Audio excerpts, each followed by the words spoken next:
हिंदी कक्षा 4 के अपने आप दो एक कहानी है।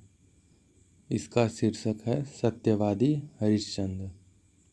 तो चलिए इस कहानी को पढ़ते हैं। प्राचीन काल में हरिश्चंद्र नाम के एक राजा हुए। वह अपनी प्रजा में सत्यवादिता मतलब सत्य बोलने वाले, दान, परोपकार आदि गुणों के लिए प्रसिद्ध थे। उनकी पत्नी का नाम तारामती और पुत्र का नाम रोहित था। देवराज इंद्र की प्रेरणा से मुनि विश्वामित्र ने एक बार उनकी सत्यवादिता और दानशीलता की परीक्षा लेनी चाहिए। वह हरिश्चंद्र के स्वप्न में प्रकट हुए और दान में उनका संपूर्ण राजपाट मांग लिया। हरिश्चंद्र ने उन्हें स्वप्न में ही सब कुछ दान कर दिया। अगले दिन प्रातः मुनि विश्वामित्र राजा हरिश्चंद्र के दरबार में उपस्थित हुए और अपनी दक्षिणा स्वरूप 1000 स्वर्ण मुद्राएं मांगी। हरिश्चंद्र स्वप्न में अपना सर्वस्व दान कर चुके थे। अब दक्षिणा चुकाने के लिए कोई साधन शेष न था। राजा हरिश्चंद्र के द्वार से मुनि बिना दक्षिणा लिए चले जाएं, यह भी संभव न था। कोई उपाय न देखकर हरिश्चंद्र ने दक्षिणा चुकाने के लिए स्वयं को बेचने का निर्णय लिया। एक ब्राह्मण ने तारामती और रोहित को 500 स्वर्ण मुद्राओं में बोली लगाकर खरीद लिया, परंतु दक्षिणा के लिए अब भी 500 स्वर्ण मुद्राओं की कमी थी। अंत में राजा हरिश्चंद्र को श्मशान घाट में कर वसूल कर दाह संस्कार संपन्न कराने वाले कालू नाम के व्यक्ति ने 500 स्वर्ण मुद्राओं में खरीद लिया।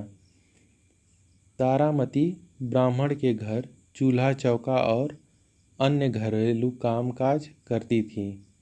रोहित फुलवारी से फूल पत्तियां और लकड़ी आदि लाता था। हरिश्चंद्र श्मशान पर आने वाले शव मतलब मुर्दा को परिवार वालों से कर वसूला करते थे। मुर्दा के परिवार वालों से कर वसूला करते थे। इसके पहले है अंत में राजा हरिश्चंद्र को श्मशान घाट में कर वसूल कर दाह संस्कार संपन्न कराने वाले कालू नाम के व्यक्ति ने 500 स्वर्ण मुद्राओं में खरीद लिया। इसका मतलब है श्मशान घाट में जो दाह संस्कार होता है उसका कर वसूल करने के लिए कालू नाम के व्यक्ति ने 500 स्वर्ण मुद्राओं में राजा हरिश्चंद्र को खरीद लिया। अब आगे है। एक दिन प्रातः जब रोहित फुलवारी से फूल लेने गया, तभी एक विषैले सर्प ने उसे डस लिया। असहाय तारामती पुत्र को गोद में उठाकर अंत्येष्टि के लिए श्मशान ले गई। हरिश्चंद्र देखते ही उसे पहचान गए, किंतु ऐसे संकट के समय में भी उन्होंने सत्य और धैर्य को नहीं छोड़ा।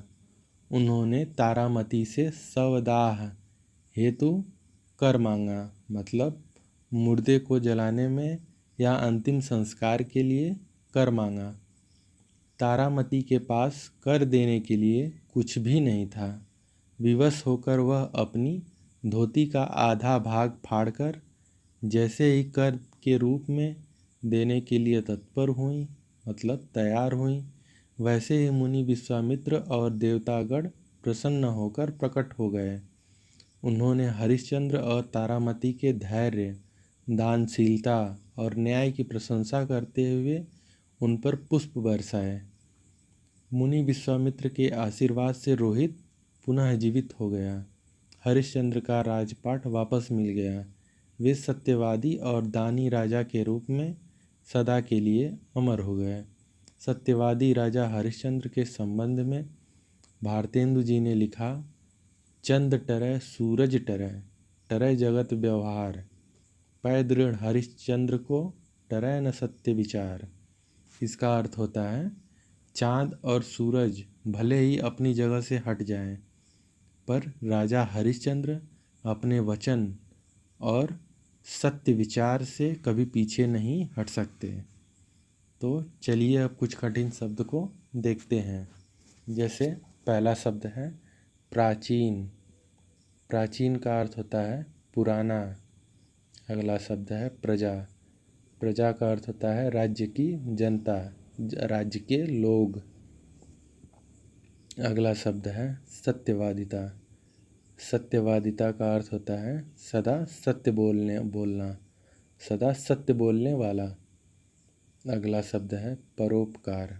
परोपकार का अर्थ होता है दूसरों का उपकार करने वाला, दूसरों का भला करने वाला।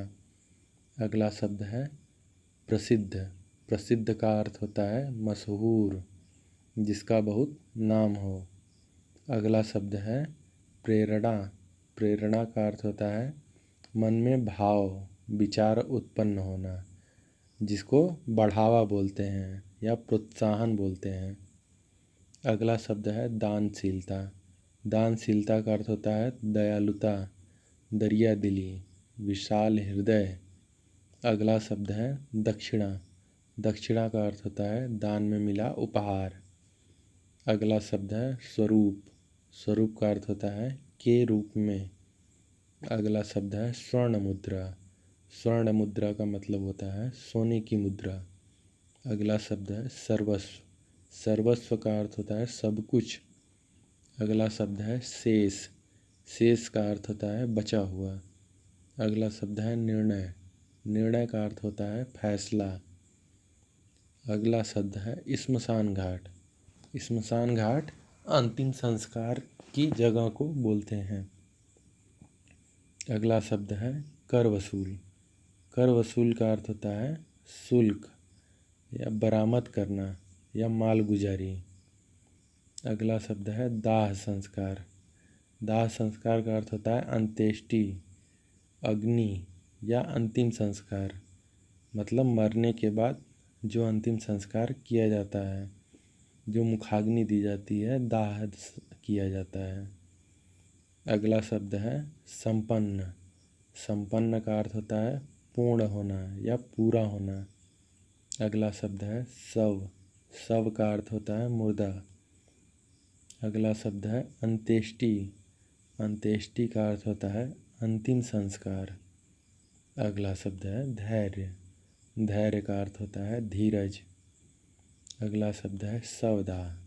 शवदाह का अर्थ होता है मुर्दा को मुखाग्नि देना या मुर्दा को जलाना। अगला शब्द है हेतु। हेतु का अर्थ होता है के लिए। अगला शब्द है विवश। विवश का अर्थ होता है मजबूर या असहाय। अगला शब्द है प्रकट।